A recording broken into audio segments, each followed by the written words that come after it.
ختم نبوت پر پہرا دینا،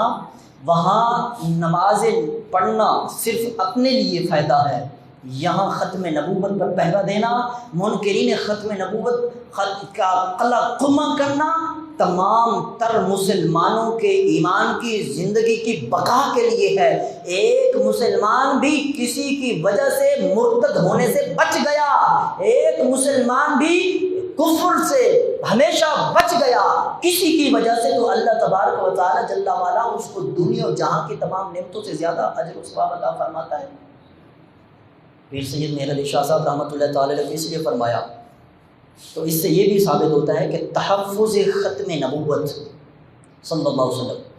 یہ جہاد عظیم ہے، یہ عام جہاد نہیں ہے، ہر ایک کے بس کی بات نہیں، بلکہ ختم نبوت پر پہرا دینے والے کی ڈیوٹی پیچھے سے لگتی ہے، مدینہ منورہ سے لگتی ہے۔ تاجدار ختم